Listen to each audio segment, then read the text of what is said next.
Donc bonjour à tous, dans cet épisode, on va rentrer dans le vif du sujet, du développement web, avec PHP, puisque l'on va enfin commencer à utiliser PHP pour créer un site internet. Alors déjà, comment est-ce que habituellement on fait un site internet? En tout cas, une page web. Donc on crée un fichier qui a l'extension HTML. Souvent, d'ailleurs même la norme veut, que la page d'accueil, la page principale du site, s'appelle index. Donc on va l'appeler index.html. Ensuite, il y a donc, bien sûr là je vous conseille quand même d'avoir des bases en HTML avant, mais le squelette que toute page HTML doit avoir, on peut mettre un titre, par exemple on va l'appeler première page, et dans le body on peut mettre, c'est là qu'on va mettre du coup tout le corps du texte, tout le corps de la page. On peut dire par exemple, voici ma première page. Voilà. Ensuite, comment est-ce qu'on fait pour l'ouvrir? Alors il y a plusieurs moyens. Si vous utilisez VS Code, vous pouvez directement, si vous avez l'extension Live Server installée, vous pouvez directement faire clic droit et faire Open with Live Server, cliquer sur l'icône, ou sinon, la manière la plus simple, c'est simplement d'ouvrir l'explorateur de fichiers, hop, que vous voyez ici, et de lancer le fichier HTML. Donc vous double-cliquez dessus, et vous voyez que votre page se charge. Alors, pour une page PHP, comment ça va se passer? Si on veut pouvoir programmer en PHP, comment ça se passe? En fait, c'est très simple. Il suffit simplement de renommer toutes les pages HTML que vous pouvez faire en page.php. C'est aussi simple que ça. À partir de ce moment-là, vous allez avoir, vous pouvez faire tout l'HTML que vous voulez, simplement votre fichier est maintenant un fichier .php. Bien sûr, si on retourne sur Internet et qu'on rafraîchit, il y a un problème puisqu'il cherche toujours index.html, mais ça n'existe pas. Mais c'est pas grave, on l'a simplement renommé. Donc si on va sur index.php, eh bien là, ce n'est pas du tout ce à quoi on s'attend. On a simplement le contenu de la page, le code en dur qui s'affiche. Pourquoi? Parce que, comme on l'a dit au début du cours, je crois, au tout début du cours, PHP est un langage back-end. Ça veut dire quoi? Ça veut dire que PHP est un langage du côté serveur. Et donc, contrairement à l'HTML, il faut un serveur pour faire tourner PHP. C'est pour ça que là, ça ne marche pas. Là, il n'y a pas de serveur qui tourne. C'est simplement un fichier qui se lance. Donc, pour que PHP fonctionne, on peut fermer Internet, on peut fermer l'explorateur. On va utiliser l'invite de commande, comme on l'a déjà fait pour lancer des pages PHP, des scripts PHP. Sauf que là, on veut lancer un serveur. Alors, comment ça va se passer? Donc, toujours, on tape PHP pour du coup indiquer à Windows ou peu importe votre logiciel d'exploitation qu'on veut exécuter une commande PHP. -s. -s, c'est ce qu'on appelle un flag. En fait, ça veut dire, je veux faire un truc particulier. Je veux lancer, là, entre autres, un serveur. -a, ça veut dire, je veux lancer un shell, une invite de commande en ligne. On avait vu quoi d'autre? Simplement directement le nom du fichier, ça va exécuter le fichier. Nous là on veut lancer un serveur, donc on va mettre -s. Ensuite on lui dit quelle est l'adresse du serveur. Si on va sur une page internet normale, par exemple, on va aller sur, voilà, là je suis sur Wikiband. On voit qu'on remarque, on a d'abord l'URL,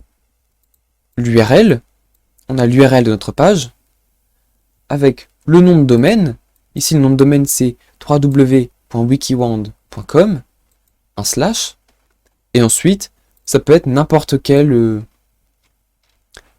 lien sur lequel on peut aller. Si par exemple vous cliquez là, on voit qu'on se retrouve sur un autre site. Mais le principe reste le même. Il y a le nom de domaine, chrome.google.com, et ensuite le chemin de toutes les pages qu'on lance. Avec PHP, c'est presque pareil, mais légèrement différent. Pourquoi? Il faut aussi lui donner un nom de domaine. Quel est le serveur que l'on veut lancer? Là, puisqu'on est en local, on va lancer ce qu'on appelle localhost. En fait, c'est un serveur local. C'est celui qui est par défaut sur toutes les machines. Ça va créer un serveur qui ne tourne que sur votre machine à vous. Mais puisque c'est seulement votre machine qui le tourne, qui le lance, un ordinateur lance plein de processus en même temps. Donc il faut également préciser quelle est la porte d'entrée de notre processus. C'est ce qu'on appelle un port. Puisque votre ordinateur peut faire plein de tâches à la fois, donc là entre autres, il faut lui dire quelle est la tâche en particulier qu'on veut lui affecter. Vous pouvez en donner plein, et si ça ne marche pas, de toute façon il va vous le dire, et en changer un autre. Donc vous pouvez mettre, souvent c'est dans les milliers, donc vous pouvez mettre 3000, 5000, 3229 si vous voulez, et vous faites entrer. Alors si ça marche pas, on peut faire 127.0.0.1. Ok, alors autant pour moi, il faut mettre 2 points. Et là, normalement, si on lance, voilà, il dit le serveur de développement a démarré. Alors si on analyse, on a notre nom de domaine. Là, le nom de domaine, en fait, c'est quel est le serveur qu'on utilise. Par exemple, est-ce que c'est Chrome? Est-ce que c'est chrome.google.com? Là, entre autres, c'est localhost pour dire que c'est notre machine à nous. 2 points. Et ensuite, on met quel est le port, quelle est la porte d'entrée qu'on veut utiliser sur notre ordinateur. Quel est le numéro de programme que notre ordinateur va lancer. On a un lien qui s'est généré. Donc vous pouvez directement faire CTRL-clic dessus. Et là, ça s'est ouvert. Si on va sur Internet, on voit qu'on a bien notre page qui se lance. On est bien sur localhost 2.3000. Et on a bien, voici ma première page. Et donc là, tout fonctionne bien. On va mettre les deux côte à côte, comme ça vous allez pouvoir mieux voir. On voit que là, on a plein de choses en bas qui s'affichent. Alors, pour expliquer rapidement, on a 200, ça veut dire que tout se passe bien. Get, ça veut dire qu'on a demandé à afficher quelque chose, ou à recevoir quelque chose. Là, entre autres, on a demandé à afficher slash. Donc slash, c'est ce que vous voyez là, hein. Slash, c'est la base. C'est l'URL de base. 404, c'est qu'il a demandé quelque chose et qu'il ne le reçoit pas. Et donc voilà, si jamais il y a des erreurs, c'est ici que vous allez tout pouvoir voir. On peut, si on veut créer un paragraphe, par exemple, on va lui mettre du texte au hasard. J'ai modifié mon texte ici. J'ai sauvegardé. Et si on rafraîchit la page, on voit qu'il a de nouveau demandé, il a get la page principale. Et voilà. Et notre page ici s'est mise à jour. Donc voilà comment est-ce que très simplement on peut faire une page HTML en PHP. Ok, mais vous vous demandez peut-être quel est l'intérêt, au final, de faire du PHP. Si on peut mettre de l'HTML comme on fait actuellement, c'est juste plus compliqué. Mais qu'est-ce que ça a de plus? Et d'ailleurs, quel est le rapport avec tous les cours qu'on a fait précédemment?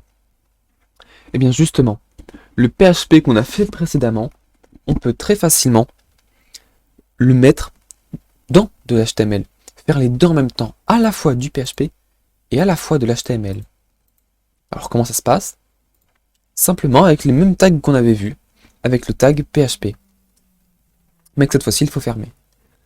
C'est ce début, cette ouverture de tag, cette fin de tag, vous pouvez la mettre absolument où vous voulez. Vous pouvez la mettre entre des tags HTML, vous pouvez la mettre dans un tag HTML, vous pouvez la mettre au début du tag, avant l'HTML, c'est d'ailleurs très courant que ce soit avant le tag HTML.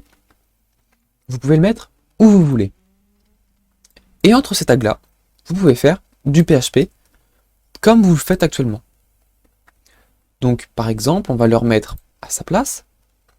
On peut par exemple afficher Hello World. Alors là, si on fait Echo Hello World, est-ce que vous pensez que ça va s'afficher dans la console ou ça va s'afficher sur la page? Essayons. Ça s'affiche sur la page. Effectivement, le Echo est le moyen qui permet, l'unique moyen, qui permet d'afficher du texte. Enfin, c'est pas le seul, mais en tout cas, pour vraiment afficher du texte, c'est Echo qui permet d'afficher n'importe quoi sur une page. Et d'ailleurs, en parlant de n'importe quoi, il permet également d'afficher des tags. Imaginons, j'ai un tag H3, donc un petit tag.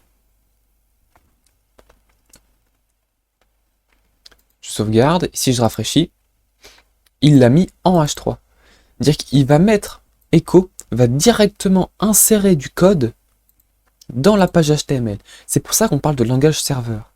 Parce que d'abord, le PHP va générer la page HTML dans le serveur, puis il va renvoyer la page HTML lisible dans le navigateur. Si on ouvre l'inspecteur et qu'on va sur notre Hello World, il n'y a pas de tag PHP, il n'y a pas de echo, il y a juste notre texte.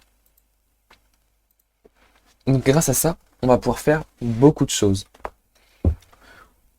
On peut par exemple avoir, si on prend un exemple tout simple, on peut avoir une liste de prénoms, donc name array on va dire, et donc ça va être une liste de prénoms. Et on va vouloir, par exemple, afficher chaque prénom. Donc vous voyez qu'entre ces tags-là, je mets du code PHP classique, entre guillemets. C'est du code qu'on a vu, qu'on a utilisé, on a fait des exercices dessus. Et on echo, et du coup echo va permettre d'afficher chaque nom dans l'HTML. Si je sauvegarde et que je rafraîchis, on voit qu'on a bien tous nos noms. Quand je disais qu'on pouvait mettre du PHP entre plusieurs tags, on peut avoir un tag UL, ce qui serait d'ailleurs plus logique. On va couper cette ligne-là, on va mettre après. Donc là, vous voyez bien que notre PHP, si je saute des lignes, notre PHP, il est bien entre ces tags UL. Et on va vouloir afficher des éléments de liste, par exemple. Et voilà. Ici, c'est une liste en dur, mais on va voir dans la suite des cours comment récupérer les éléments depuis une base de données. Une base de données. Et donc, au lieu d'avoir une liste en dur comme ça, ce sera une liste dynamique, adaptative, puisque ça viendra d'une base extérieure. Donc là, vous avez une liste de prénoms, par exemple, dans du code PHP. Alors, on va pas refaire tous les exercices qu'on a fait avant, puisque simplement, si vous avez besoin en fait de faire du PHP, vous pouvez simplement le mettre dans des tags. Ces tags-là, vous pouvez les faire n'importe où vous voulez, en fait. Pour que le PHP prenne tout son sens et devienne vraiment intéressant, le mieux, ça va être que dans le prochain cours, on voit ensemble les formulaires. Et comment est-ce qu'on peut envoyer des données et recevoir les données d'un utilisateur.